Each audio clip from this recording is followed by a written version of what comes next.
स्वागत है दोस्तों आप लोगों का सोलो लेवलिंग के एपिसोड नंबर 12 के अंदर। तो लास्ट वाला एपिसोड में हम लोग देख लेते हैं कि जिन्हों एक नए डंजन के अंदर जाता है जॉब चेंज की उसकी जो क्वेस्ट होती है उसको चेक करने के लिए आखिरकार ये है क्या, जहाँ पर उनका सामना काफी सारे मॉन्स्टर्स से होता है। उन मॉन्स्टर्स को मारने के बाद उसको एक काफी पावरफुल नाइट मिलता है एंड उसको मारने के बाद उसको काफी सारे आइटम्स मिलते हैं। उनमें से एक आइटम्स होता है टेलीपोर्टेशन स्टोन, और वहीं पे हमारा लास्ट वाला एपिसोड खत्म हो गया था। तो इस एपिसोड की शुरुआत में जिन्हों वो यहाँ पे क्लॉक देखते हैं तो देख के काफी ज्यादा हैरान होता है, कहते हैं क्या सिर्फ 5 मिनट बीते हैं। जिन्हों को भी लगता है कि अब उसको हार मान लेना चाहिए। वो कहता है कि मेरे को नहीं लगता कि मैं इनके खिलाफ टिक पाऊंगा, मेरे को यहाँ से चले जाना चाहिए। जिन्हों ऐसा इसलिए सोच रहा था क्योंकि सिर्फ 5 मिनट हुए होते हैं, उसकी हालत लगभग पूरी तरीके से खराब ही हो गई होती है। मतलब वो बस सर्वाइव ही कर रहा है किसी तरीके से यहाँ पर। जिन्हों वो अपने टेलीपोर्टेशन स्टोन का इस्तेमाल कर पाता उससे पहले ही उसको यहाँ पर एक नाइट काफी ज्यादा तेजी से हैमर से उसके ऊपर अटैक करता है। जिन्हों काफी ज्यादा दूर गिरता है, साथ ही में उसका जो टेलीपोर्टेशन स्टोन होता है वो भी उसके हाथ से छूट के काफी ज्यादा दूर गिर जाता है। जिसके बाद सभी लोग वो यहाँ पर जिन्हों को घेर लेते हैं चारों तरफ से, लेकिन जिन्हों भी कहाँ हार मानने वाला। जिन्हों खड़ा होता है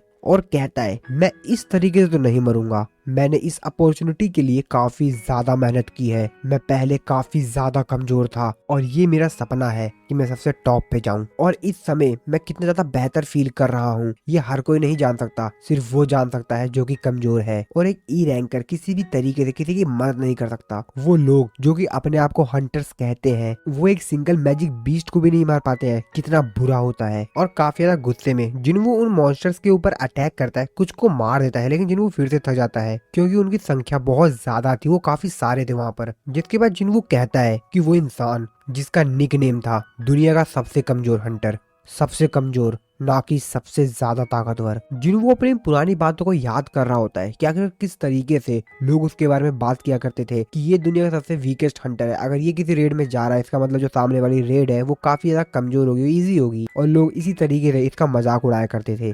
हालांकि कुछ लोग थे जो कि उसकी मदद भी किया करते थे, जैसे कि जीहू, मिस्टर सॉन्ग। जिन्हों को अपनी परछाई दिखाई देती है जो कि उसको कहती है कि आखिरकार क्यों तुम हर बार एक खतरनाक रास्ते को ही चुनते हो जबकि एक सेफ रास्ता भी है। तुम काफी ज्यादा लकी थे कि तुम हर बार बच गए और यहाँ तक पहुँचे एक ई रैंक हंटर होने के बावजूद भी। क्या तुम इस बात से एग्री नहीं करते? सांग जिन्वू, जिन्वू का पुराना वाला रूप जिन्हों की तारीफ करते हुए कहता है कि वाओ ये तो मैं हूँ। मेरे को विश्वास नहीं होता है कि हम दोनों सेम ही पर्सन है। और तुम कितना ज्यादा बढ़ गए हो, तुम्हारे मसल्स भी काफी ज्यादा स्ट्रांग हो गई हैं और तुम काफी ज्यादा ताकतवर भी लग रहे हो, लेकिन सिर्फ तुम्हारा अपीयरेंस है जो कि चेंज नहीं हुआ। तुम अभी भी कमजोर हो। तुम जानते हो तुम में और मेरे में क्या फर्क है? तुमने अपने आप को फिर से लाइफ और डेथ जैसी सिचुएशन में दोबारा से ले आए हो। जिन्वू को पुराना रूप जो होता है वो जिन्वू को काफी कुछ बोल रहा होता है, लेकिन जिन्वू यहाँ पर सरवाइव करने के लिए उन नाइट से, उन मॉन्स्टर्स से लड़ रहा होता है। उस पे अभी भी जितनी भी पावर्स बची हुई होती हैं उनका इस्तेमाल करके वो उन मॉन्स्टर्स को खत्म करने की ट्राई कर रहा होता है। जिन्वू का पुराना रूप उसे कहता है कि ई रैंक हंटर सांग जिन्वू तुम कितना भी कुछ कर लो, करेज का कोई भी मतलब नहीं अगर तुम नहीं जानते कि तुम्हारी असली जगह क्या है। जिन्वू अपने पुराने वाले रूप से कहता है कि चुप रहो, और वो मॉन्स्टर से अभी भी फाइट कर रहा होता है। हालांकि मॉन्स्टर उसको काफी ज्यादा घायल कर रहे होते हैं, उसके ऊपर वो भारी पड़ रहे होते हैं, लेकिन जिन्वू अभी भी उनसे लड़ रहा होता है, उनको मारने की कोशिश कर रहा होता है। और तब भी उनमें से जो एक बहुत बड़ा नाइट होता है वो अपनी ताकत का इस्तेमाल करके जिन्वू को पकड़ता है और जमीन में काफी तेजी से दबा देता है। इसकी वजह से आसपास की जितनी भी जमीन होती है पूरी टूट जाती है। जिन्वू को पुराना रूप जिन्वू से कहता है तुम्हें अभी भी काफी लंबा चलना है, तुम्हें अभी भी काफी सारे लोगों को मारना है, काफी सारे सैक्रिफाइस करने हैं, यहाँ तक कि तुमको अपने फ्रेंड्स एंड फैमिली को भी छोड़ना पड़ेगा और तुम अपनी मौत के कारण खुद बनोगे। साथ ही में यहाँ पे जो नाइट होता है वो अपनी स्वॉर्ड निकाल के जिन्वू को मारने के लिए रेडी होता है और उसके ऊपर अटैक करने आता है। जिन्वू अपने आप से कहता है कि आखिरकार ये सब क्या है, लेकिन हाँ ये जो कुछ भी हो रहा है ये सब कुछ मेरे साथ पहले भी हो चुका है। जिन्वू यहाँ पर अपनी आंख बंद करता है उससे पहले ही जिन्वू का जो सिस्टम होता है उसको नोटिफिकेशन देके बताता है कि तुम्हारी क्वेस्ट आ गई है। और तभी जिन्वू को पता चलता है कि उसकी जो डेली क्वेस्ट है उसका जो टाइम है बहुत ही कम बचा है, लगभग 8 सेकंड बचे हुए होते हैं। धीरे धीरे करके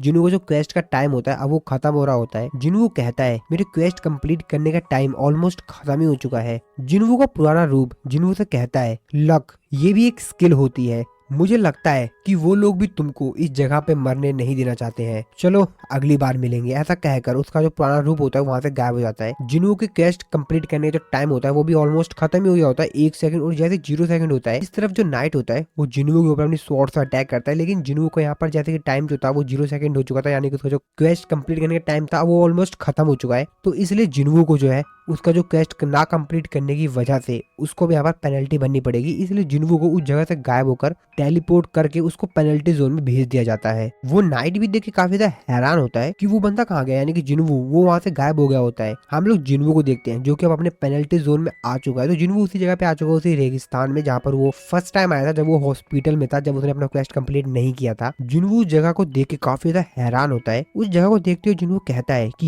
ये तो पेनल्टी जोन है ना। जिसके बाद जिन्वू को थोड़े समय पहले की बात याद आती है, जो वो थोड़े बहुत मॉन्स्टर्स को मारने के बाद आगे जा रहा था डंजन में। तो उसको याद आया था कि अपना उसको डेली क्वेस्ट भी कंप्लीट करना है, लेकिन उसने वो नहीं किया था। तो उसने सोचा था कि वो बाद में कर लेगा इस क्वेस्ट को कंप्लीट करने के बाद, लेकिन अभी तक उसने उस क्वेस्ट को कंप्लीट नहीं किया और इसकी वजह से वो इस जगह पर आ गया है। जिसके बाद जिन्वू कहता है कि जैसा कि मैंने आज क्वेस्ट को कंप्लीट नहीं किया, यानी कि मिडनाइट बीत चुकी है, और वैसे ये कितना बेहतरीन समय है ना। मेरे को लगा नहीं था कि मैं उस जगह से बच के निकल पाऊंगा, पर ऐसा हो गया। जिन्वू अपना यहाँ पर स्टेटस चेक करता है, जहाँ पर उसकी जो एचपी होती है वो लगभग 1% ही होती है, मतलब सब उसका लो ही होता है इस समय पर। फिर जिन्वू इसके बाद उस चीज को याद करता है कि किस तरीके से उसको लगा था कि वो जितनी देर तक उस जगह पर रहेगा डंजन के अंदर, उसके उतने अच्छे अच्छे पॉइंट्स मिलेंगे, उसको फायदा होगा। लेकिन उसको ये नहीं मालूम था कि कुछ गड़बड़ हो जाएगा। जिसका जिन्वू अपने सिस्टम की तारीफ करते हुए कहता है कि मुझे लगता है कि मेरे सिस्टम की वजह से मैं बच गया, ये मेरा लक था, क्योंकि जॉब चेंज क्वेस्ट जो थी वो काफी ज्यादा ही मुश्किल थी। और क्या शायद ये ऐसा इसलिए हुआ हो क्योंकि मेरा सिस्टम चाहता हो कि मैं ज्यादा से ज्यादा पॉइंट ले सकूं।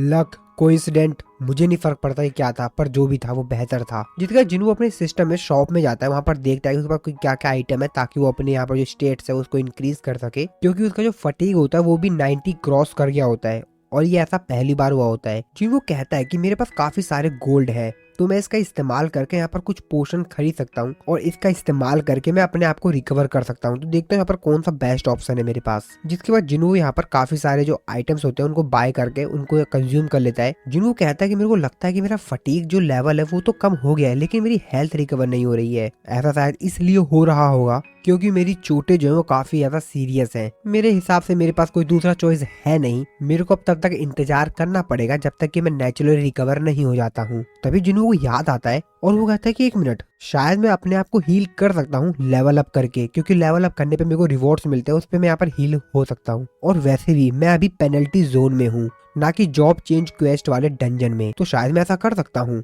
लेकिन मेरे को ये बात भी नहीं भूलनी चाहिए कि अगर मेरे को एक भी हिट लगा तो मेरे करंट स्टेटस के साथ मैं तो खत्म ही हो जाऊंगा, मैं मारा जाऊंगा। लेकिन कोई नहीं, मेरे को काफी ज्यादा बेहतर फील हो रहा है। लेकिन यहाँ पर सिर्फ एक ही दिक्कत है, क्या मेरे को यहाँ पर इतने मैजिकल बीस्ट मिल पाएंगे जो कि मेरे को मेरे लेवल अप करने में हेल्प कर सके। तभी जिन्वू देखता है कि यहाँ पे काफी सारे मॉन्स्टर्स आ जाते हैं, बीस्ट आ जाते हैं, जिनको देखते हुए जिन्वू कहता है कि अरे मेरे को तो चिंता करने की जरूरत ही नहीं है। वो मॉन्स्टर्स जिन्वू के ऊपर अटैक करते हैं, लेकिन जिन्वू उन लोगों को मार देता है और कहता है कि तुमको तो अगली बार देखूंगा। जिसके बाद जिन्वू वहाँ पर जितने और भी मॉन्स्टर्स होते हैं उनको भी मार देता है और कहता है कि दर्द मेरे को मार नहीं सकते, मैं सिर्फ उनसे ताकतवर बनूंगा। जिन्वू का यहाँ पर टाइमिंग स्टार्ट हो गई होती है, क्योंकि अभी वो पेनल्टी जोन के अंदर है, तो उसको 4 घंटे मिले हुए हैं और उसको इस जगह पे 4 घंटे तक सर्वाइव करना है। इसके बाद अगली सीन में हम लोग जिन्वू के घर का सीन देखते हैं, जहाँ पे उसकी सिस्टर होती है, वो रात में उठ जाती है क्योंकि उसको रात में अजीब सपने आ रहे होते हैं। जिसके बाद वो सामने टाइम को देखते हुए काफी ज्यादा हैरान होती है, क्योंकि रात में लगभग 3:30 बज रहे थे। जिन्वू की सिस्टर कहती है कि आज तो काफी ज्यादा लेट हो गया है, जिन्वू अभी तक घर पे नहीं आया है, क्या अभी भी वो काम कर रहा है,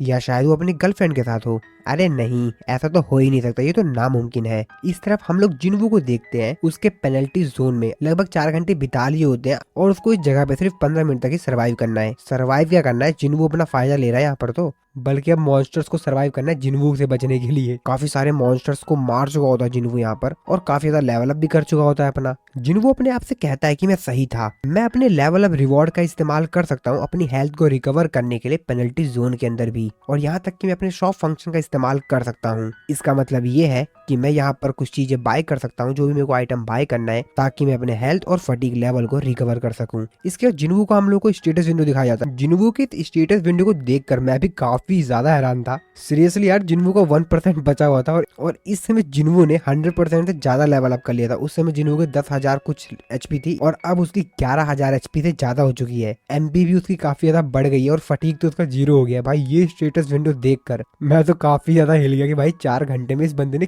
कितनों को मार दिया और कितना ज्यादा लेवल अप कर लिया इसने। अगर आप लोग को भी ये वाला स्टेटस विंडो मस्त लगे तो इस टाइम स्टैम्प को आप लोग कमेंट करके बताना मेरे को कैसा लगा आपको ये वाला सीन। जिसके बाद जिन्वू कहता है कि अभी भी मेरे पास 3 3 मिनट है जॉब चेंज क्वेस्ट जोन में टेलीपोर्ट होने के लिए। तो जितना समय मेरे पास बचा हुआ है उतने समय में मैं अपने आप को प्रिपेयर कर लेता हूँ, क्योंकि जिन्हों जैसे यहाँ से टेलीपोर्ट होगा उसके ऊपर वो तलवार आके गिरेगी। जिन्हों को वो सारे नाइट्स मिलेंगे जिसने जिन्हों की काफी अच्छी तरीके से भी पिटाई की थी, तो जिन्हों को उन सभी को तो मारना है। जिसके बाद जिन्हों यहाँ पर अपना डैगर निकाल कर प्रैक्टिस करने वाला ही होता है, लेकिन तभी जिन्हों कहता है कि मेरे को नहीं लगता कि मेरे पास अभी जो डैगर है वो इतना ज्यादा स्ट्रॉन्ग है कि वो नाइट के डिफेंस को ब्रेक कर सके, तो मेरे को काफी ज्यादा स्ट्रॉन्ग वीपन चाहिए होगा। जिसके बाद वो अपने जो शॉप होता है उसमें यहाँ पर चेक करता है कौन सा बेहतरीन डैगर है उसके पास, जिसका कि इस्तेमाल करके वो उन नाइट के जो आर्मर है उनको पूरी तरीके से ब्रेक कर सके। उसको अपने शॉप में एक डैगर मिल जाता है जिसका नाम होता है नाइट किलर, जिसको जिन्हों बाय कर लेता है। हालांकि जिन्हों को ये काफी ज्यादा महंगा पड़ता है, वो इसको 2.8 मिलियन गोल्ड का पड़ता है, जो कि काफी ज्यादा महंगा है। लेकिन जिन्हों कहता है कि कोई नहीं, थोड़ा सा महंगा यार। तो जिन्हों ने यहाँ पर सिर्फ अभी डैगर को बाय किया है, अभी पूरी तरीके से कंप्लीट नहीं है, इसलिए जिन्हों अपने आप को पूरी तरीके से अपने आप को सेट करने के लिए यहाँ पर कुछ और चीजें को बाय करता है, जैसे कि बैंडेजेस, एंड उन बैंडेजेस को वो अपने हाथों पे लपेट लेता है। इसके बाद जिन्हों यहाँ पर उसके पास जो एक आइटम होता है रून स्टोन, उसको भी यहाँ पर ले लेता है एंड वो उसका भी इस्तेमाल करता है, जिसकी वजह से उसको एक नई स्किल द कमांडर टॉर्च मिल जाती है। तो बेसिकली ये जो स्किल है, इस स्किल के अंदर इसको कोई भी माना की रिक्वायरमेंट नहीं होगी, यानी कि कोई भी माना कंज्यूम नहीं करेगा। और इस स्किल का इस्तेमाल करके जिन्हों किसी भी चीज को बिना उसको छुए फिजिकली कंट्रोल कर सकता है। वैसे भाई ये वाली स्किल तो मेरे को काफी ज्यादा बेहतरीन लगी कि किसी चीज को बिना छुए उसको कंट्रोल कर सकते हैं। चलो देखते हैं कि जिन्हों इसका कहाँ पर इस्तेमाल करेगा। जिन्हों इस स्किल की तारीफ करते हुए कहता है कि अगर इस स्किल को इसके डिस्क्रिप्शन से जज किया जाए तो ऐसा लगता है कि ये स्किल काफी ज्यादा यूजफुल होगी। जिन्हों को याद आता है कि जब बड़े वाले नाइट ने जिन्हों को उस थ्रोन के ऊपर फेंक दिया था, उसको मारने के लिए उसने जो तलवार मंगाई थी ना अपने पास, उसने शायद इसी स्किल का इस्तेमाल किया हो। जिसके बाद जिन्हों कहता है कि क्या मैं बड़े बड़े ऑब्जेक्ट्स को भी यहाँ पर मूव कर सकता हूँ। वो ट्राई करता है, लेकिन उसका जो सिस्टम होता है उसको नोटिफिकेशन देके बताता है तुम्हारा लेवल अभी काफी ज्यादा कम है, तुम इस ऑब्जेक्ट को मूव नहीं कर सकते हो। जिसके बाद जिन्हों का सिस्टम उसको बताता है कि भाई देख, तेरे पास अभी 4 सेकंड बचे हुए हैं और बस 4 सेकंड बाद तू टेलीपोर्ट होने वाला है। जिन्हों कहता है कि ये मेरा लास्ट चांस है और ये सब चीजें मैंने इसी चीज के लिए प्रिपेयर की हैं। मेरे को लगता है कि मेरे पास कोई भी चॉइस नहीं है, बाकी सब कुछ मैंने अपने लक के ऊपर छोड़ दिया है। और यहाँ पर 0 सेकंड हो जाते हैं, यानी कि जो टाइम है वो यहाँ पर पूरी तरीके से खत्म हो चुका है और जिन्हों का पेनल्टी क्वेस्ट जो है वो भी खत्म हो गया है। इसके बाद जिन्हों फिर से टेलीपोर्ट हो जाता है जॉब चेंज क्वेस्ट वाले डंजन के अंदर, जहाँ पर उसके सामने काफी सारे नाइट्स होते हैं। जिन्हों को इन सभी को मारना है इस समय। जिन्हों नाइट्स की तरफ देखते हुए कहता है कि मेरे को यहाँ से गए हुए कुछ घंटे हुए हैं, लेकिन इनके नंबर्स, इनकी जो संख्या बढ़ गई है, इसको देखते हुए लग रहा है कि काफी ज्यादा तेजी से बढ़ी है। इसके बाद क्या, सारे के सारे जितने भी नाइट्स होते हैं वो जिन्हों के ऊपर अटैक करते हैं, लेकिन जिन्हों यहाँ पर तैयारी करके आया हुआ होता है एंड वो यहाँ पर सभी के सभी जितने भी नाइट्स के ऊपर आ रहे होते हैं अटैक करने के लिए, सभी को मारते जाता है। जिन्हों अपने टैगर की तारीफ करता है और कहता है कि भाई नाइट किलर ये तो काफी ज्यादा अमेजिंग है। जिन्हों यहाँ पे काफी सारे मॉन्स्टर्स को मार चुका होता है, लेकिन जिन्हों किसी चीज की कमी लग रही होती है। जिन्हों अपने मन में सोचते हुए कहता है कि मेरे को कुछ तो गड़बड़ लग रहा है, मैं यहाँ पर काफी सारे लोगों से लड़ रहा हूँ, लेकिन मेरे को ऐसा बिल्कुल भी फील नहीं हो रहा है कि मेरे को कोई एक्सपीरियंस मिल रहा है। पेनल्टी जोन के अंदर मैं मॉन्स्टर्स को मार रहा था, लेकिन मेरा लेवल अप भी हो रहा था। यहाँ पर जो मेज है, इन लोगों ने मेरे पास अभी तक एक बार भी अटैक नहीं किया है, ये सिर्फ यहाँ पर चैंटिंग कर रहे हैं। मेरे पर ये जो नाइट्स हैं, सिर्फ यही लोग अटैक्स कर रहे हैं। आखिरकार किस प्रकार के मैजिक स्पेल का इस्तेमाल कर रहे हैं मेज, कहीं ये समनिंग स्पेल का इस्तेमाल तो नहीं कर रहे हैं। और इससे कोई भी फर्क नहीं पड़ता है कि मैं कितने सारे नाइट्स को मारता हूँ, क्योंकि मेरे को कोई भी एक्सपीरियंस नहीं मिल रहा है। कहीं ऐसा तो नहीं है कि ये जितने भी मैजिक बीस्ट हैं इनको समन करके बुलाया गया है और इस वजह से मेरे को किसी भी प्रकार का एक्सपीरियंस पॉइंट ही नहीं मिल रहा है। तो जिन्हों सबसे पहले जाकर वहाँ पर जो मेज होता है उसको ही निपटाता है। उसको निपटाने के बाद जिन्हों फिर से यहाँ पर जितने भी नाइट्स होते हैं इन लोगों को मारना शुरू कर देता है। इसी बीच जिन्हों को यहाँ पर एक स्किल मिलती है, एक नई स्किल, जो कि होती है डैगर टॉस। जिन्हों को भी पता चल जाता है कि यहाँ पर ये जो बीस्ट आ रहे थे असल में ये लोग समन बीस्ट थे, जिनको की मेज एक गेट के थ्रू यहाँ पर बुला रहा था। जिन्हों अपने मन में सोचते हो कहता है कि क्वेस्ट अभी तक खत्म नहीं हुआ है, मेरे को जितने भी बाकी बचे हुए मेज हैं उन लोगों को ढूंढ कर खत्म करना होगा। जिसके बाद वो यहाँ पर अपने कैमोफ्लैग स्किल का इस्तेमाल करता है और गायब हो जाता है। जिन्हों ऐसा करके कुछ भी नहीं कर पाता है, क्योंकि यहाँ पर जो मेज है वो यहाँ पर अपनी डिटेक्शन स्किल का इस्तेमाल करके उसको डिटेक्ट कर लेते हैं कि इस समय जिन्हों कहाँ पर है। जिन्हों कहता है कि तुम लोग अपने डिटेक्शन का इस्तेमाल करके मेरे को तो ढूंढ पा रहे हो, पर थैंक्स, और इस वजह से मैं तुमको भी लोकेट कर पा रहा हूँ। जिन्वो को यहाँ पर पता चल जाता है कि टोटल यहाँ पे 5 मेज हैं, जिसके बाद वो यहाँ पर एक एक करके उनके ऊपर अटैक करता है। सबसे पहले मेज के पास जाता है, अपने डैगर की हेल्प से उसको मार देता है और वहाँ पर जितने भी नाइट्स होते हैं उन सबको भी मार देता है। जिसके बाद जिन्वो एक एक करके जितने भी यहाँ पर मेज होते हैं उन सभी को ढूंढ ढूंढ कर मारना शुरू करता है, और जो नाइट उसको बचाने के लिए आ रहे होते हैं साथ में उनको भी मार रहा होता है। तभी इस लड़ाई के बीच में एक नाइट जिन्वो के शरीर में तलवार घोंप देता है, जिसकी वजह से जिन्वो काफी ज्यादा घायल हो जाता है। लेकिन जिन्वो अभी भी लड़ रहा होता है। जिन्वो के ऊपर जो नाइट्स अटैक कर रहे होते हैं उसके पीछे एक मेज होता है। जिन्वो उसके देखते हुए कहता है, इन छोटे मोटे चीजों के पीछे तुम कब तक छुपोगे, और जिन्वो उस मेज को पकड़ कर भी मार देता है। अब यहाँ पर टोटल 3 ही मेज बचे हुए होते हैं, लेकिन उन मेज ने अपनी पावर का इस्तेमाल करके वहाँ पे एक बहुत बड़ा गोलम को बुला लिया होता है, जो कि जिन्वो के ऊपर अटैक करता है। लेकिन जिन्वो यहाँ पर उसके ऊपर भी अटैक करके उस गोलम को भी मार देता है। जिसके बाद जिन्वो सामने उन मेज को देख लेता है, और अब यहाँ पर जो नाइट्स की संख्या होती है वो भी कम हो गई होती है। जिसके बाद जिन्वो काफी ज्यादा तेजी से उन मेज की तरफ जाता है और उन तीनों मेज को एक ही हिट में खत्म कर देता है। इसके बाद यहाँ पर जितने भी नाइट्स होते हैं वो सब भी मर जाते हैं। तो जिन्वो को यहाँ पर टोटल 4 घंटे 29 मिनट से ज्यादा का समय लगा होता है। जिसके बाद जिन्वो का जो सिस्टम होता है उसको नोटिफिकेशन देके बताता है कि आपने टेस्टिंग रूम के अंदर जितने भी मॉन्स्टर थे उन सभी को हरा दिया है, आपकी जॉब चेंज क्वेस्ट जो है अब वो खत्म हो गया है। इसके बाद फिर से एक नोटिफिकेशन देके जिन्वो को बताया जाता है कि आपने यहाँ पर काफी सारे प्रमोशन पॉइंट्स कमाए हैं, जिसकी वजह से एक हाई रैंक क्लास की जॉब प्लेसमेंट के लिए आप क्वालिफाई हो गए हो। जिन्वो कहता है कि आखिरकार ये खत्म हुआ, फाइनली मेरे को एक जॉब मिल गई, और मैं तो तय कर चुका हूँ कि मैं यहाँ पर एक असैसन चॉइस करूंगा, क्योंकि मैं इस डैगर को काफी समय से इस्तेमाल कर रहा हूँ। लेकिन जिन्वो का सिस्टम उसको नोटिफिकेशन देके कुछ अलग ही चीज बताता है। प्लेयर को एक बेहतर जॉब दी जा रही है, प्लेयर के जो रिकॉर्ड्स हैं उसके बेस पर उसका एनालाइज कर। जिन्वो कहता है क्या क्या क्या क्या असाइन, मतलब मैं खुद नहीं चुन सकता हूँ इसको। तो जिन्वो का यहाँ पर जो सिस्टम होता है वो सब कुछ डिटेक्ट वगैरह करता है कि उस जो प्लेयर है उसका रिकॉर्ड कैसा है, जैसा कि जो प्लेयर है वो दूसरे पे डिपेंड नहीं है कि दूसरे उसकी हेल्प करेंगे, उसको सबसे ज्यादा स्ट्रॉन्गर बनना है। साथ ही में और भी चीजें जो भी यहाँ पर जिन्वो के रिकॉर्ड्स में होती है उन सबको यहाँ पर वो एनालाइज करता है अच्छे से। फाइनली जिन्वो को जो सिस्टम होता है उसको बताता है कि तुमको एक नेक्रोमेंसर क्लास में असाइन कर दिया गया है। पर जिन्वो यहाँ पर इस चीज से बिल्कुल भी खुश नहीं होता है। वो कहता है क्या क्या ये क्या कर दिया। जिसके बाद हम लोग को पता चलता है कि नेक्रोमेंसर जो होता है वो एक सब कैटेगरी होती है मेज क्लास की। इन लोगों को डार्क मेज भी कहा जाता है, जो कि अनडेड लोगों की आर्मी को कमांड करते हैं। पर जिन्वो यहाँ पर काफी ज्यादा परेशान होता है। वो कहता है कि मैं शुरू से तो यार यहाँ पर डैगर का इस्तेमाल कर रहा था, और जिस तरीके का मेरे को लग रहा था मैं यहाँ पर असैसन बनता या फाइटर क्लास मेरे को मिलती, लेकिन मेरे को ये किस तरीके की चीज दे दी इन लोगों ने। जिसके बाद जिन्वो कहता है कि मेरे को सबसे पहले तो यहाँ पर शांत होना होगा, पर हाँ यहाँ पर एक अच्छी चीज भी तो है ना, मैं यहाँ पर अपनी खुद की एक आर्मी को समन कर सकता हूँ, जैसा कि मेरे सिस्टम ने भी कहा है। पर हाँ जो समनर होते हैं वो ताकतवर तो नहीं बन सकते ना, तो शायद मेरी जो स्टेट्स है वो यूजलेस है। जिन्वो का सिस्टम उससे यहाँ पर जो उसने जॉब मिली होती है उसको कहता क्या तुम जो जॉब असाइनमेंट तुमको मिला हुआ है क्या तुम इसको एक्सेप्ट करोगे। जिन्वो सोचता है, कहता है यार कि चॉइस तो दी गई है मेरे को, अगर मैं इस चीज को डिक्लाइन कर देता हूँ, मना कर देता हूँ, तो मैं जॉब चेंज नहीं कर पाऊंगा। जिन्वो का सिस्टम उसको बताता है नेक्रोमेंसर एक हिडन क्लास है, क्या तुम अभी भी इसको डिक्लाइन करना चाहोगे। कुछ हंटर्स होते हैं जो कि पावरफुल शील्ड को क्रिएट कर सकते हैं, कुछ हंटर्स होते हैं जो कि अपनी मैजिक पावर दूसरों को दे सकते हैं, यहाँ तक कि वो हीलर नहीं है तब भी। और यहाँ तक कि काफी सारे रूमर्स हैं कि व्हाइट टाइगर गिल्ड का जो मास्टर है एस रैंक, उसके पास एबिलिटी है कि वो अपने आप को ट्रांसफॉर्म कर सकता है एक मैजिक बीस्ट में। और ऐसे हंटर्स जिनके पास इस प्रकार की काफी स्पेशल पावर होती है उनको बड़े बड़े गिल्ड क्रिएट करते हैं। जिन्वो कहता है अच्छा तो इसका मतलब ये है कि वो हंटर्स जिनके पास यूनिक एबिलिटीज होती है उनको हिडन क्लास कहते हैं। वैसे हाँ मैं इस वाली जॉब को ट्राई तो कर सकता हूँ, ये चीज काफी ज्यादा इंटरेस्टिंग तो लग रही है। जैसे कि ये मेज, साथ ही में ये लोग यहाँ पर एक आर्मी को भी समन कर पा रहे थे, इसका मतलब ये है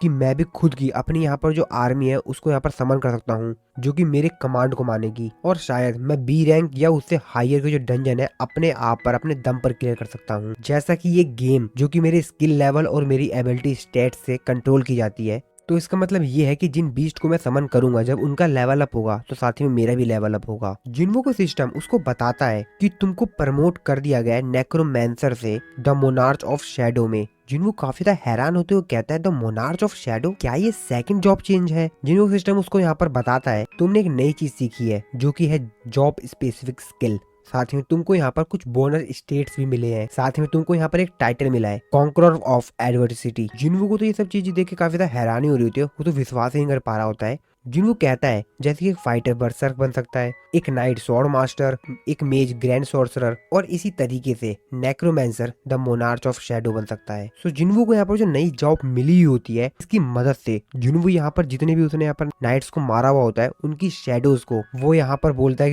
उठ जाओ, और जितने भी यहाँ पर नाइट्स होते हैं और वो सभी यहाँ पर उठ जाते हैं, जिसको देखकर जिन्हों काफी ज्यादा हैरान होता है। वो कहता है भाई ये तो मस्त है। जिन्हों अपने मन में सोचते हो कहता है कि इसका मतलब ये है कि मैं हर उस अपोनेंट को जिसको कि मैं मारूंगा मैं उसको एक समरण बीस्ट बना सकता हूँ। तो बेसिकली मतलब ये है कि जिन्वू जिस भी बंदे को मारेगा उसकी शैडो को जिन्वू अपने कंट्रोल में कर सकता है और जो भी चाहे उनसे करवा सकता है। तो जिन्वू बेसिकली बहुत ज्यादा पावरफुल बन चुका है। जिन्वू यहाँ पर जितने भी नाइट्स होते हैं उन सभी को शैडोज को कंट्रोल करने की कोशिश करता है लेकिन नहीं कर पाता। उसको सिस्टम उसको वार्निंग देता है कि आपने लिमिट जो है उसको क्रॉस कर दिया है, जिसके बाद जिन्वू यहाँ पर समझ में आता है कि असल में वो एक बार में सिर्फ 30 शैडो सोल्जर्स बना सकता है और उनमें से सिर्फ 20 को वो प्रिजर्व कर सकता है। जिन्वू सोचता है क्या हो अगर मैं ए रैंक के या एस रैंक के हंटर के शैडो को भी ऑब्टेन कर लूं तो सामने उसको इग्रीस जो नाइट होता है वो दिखाई दे रहा होता है जिसकी जो रैंक है वो ए रैंक है उससे ज्यादा ही है। जिसके बाद जिन्वू को यहाँ पर जिसको उसकी अपनी शैडो आर्मी में लेना है, शैडो सोल्जर बनाना है, उनको बना लेता है, बाकी सबको वो